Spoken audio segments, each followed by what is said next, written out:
శీర్షిక పద్ధతి, topical method. ఇక్కడే అర్థం ఉంది. ఏదైనా ఒక పాఠ్యాంశం యొక్క శీర్షికను ఒక విద్యా సంవత్సరంలో ఎంపిక చేసుకొని మనము రాస్తే తిరిగి ఆ శీర్షిక పాఠ్యాంశం ఎగువ తరగతుల్లో రిపీట్ కాకుండా ఆ విద్యా సంవత్సరంలోనే ఆ శీర్షికకు సంబంధించిన అన్ని అంశాలు ఒకే విద్యా సంవత్సరం మనం బోధిస్తాం. అదే శీర్షిక పద్ధతి. ఉదాహరణకు ఏదైనా ఒక సినిమా ఇతివృత్తాన్ని ఎంపిక చేసుకుంటే సినిమాకు సంబంధించిన అన్ని పాత్రలు, అన్ని సన్నివేశాలు, అన్ని సంఘటనలు ఒకేసారి చూపించడం లాంటిది శీర్షిక పద్ధతి. సో శీర్షిక పద్ధతి యొక్క లక్షణాలలో చాలా ఇంపార్టెంట్ విషయ సంపూర్ణత. ఏదైనా మనం బోధించేటప్పుడు అసంపూర్ణంగా బోధించకూడదు. ఇది శీర్షిక పద్ధతి. సో శీర్షిక పద్ధతిలో ఒక నిర్దిష్ట విద్యా సంవత్సరంలో ఒక పాఠ్యాంశాన్ని పూర్తిగా ఒకేసారి బోధిస్తాం.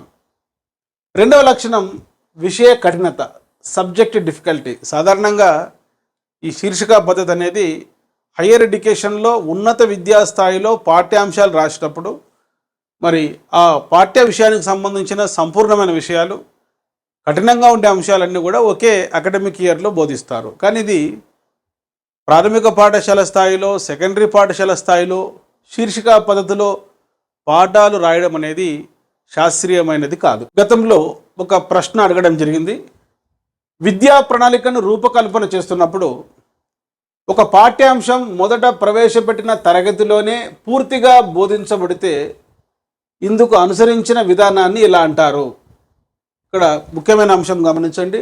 ఒక పాఠ్యాంశం మొదట ప్రవేశపెట్టిన తరగతిలోనే పూర్తిగా బోధించబడితే ఆ పాఠ్యాంశాన్ని మళ్ళీ విస్తృతం చేస్తూ ఎగువ తరగతిలో బోధించము. సర్పిలాకార పద్ధతి, స్పైరల్ మెథడ్, ఏకకేంద్ర పద్ధతి, కాన్సెంట్రిక్ మెథడ్, టాపికల్ మెథడ్ శీర్షిక పద్ధతి, ఇంటిగ్రేటెడ్ మెథడ్ సమీకృత పద్ధతి లేక సమైక్య పద్ధతి. చూడండి, ఏదైనా ఒక పాఠ్యాంశాన్ని దానికి సంబంధించిన సమగ్రమైన అంశాలను, కాఠిన్యత ఉండేటువంటి అంశాలను ఒకే విద్యా సంవత్సరం బోధిస్తే అది శీర్షిక పద్ధతి. ప్లే స్టోర్లో ఎమిలీ అకాడమీ అని టైప్ చేసి నేడే యాప్ డౌన్లోడ్ చేసుకోండి. All the best.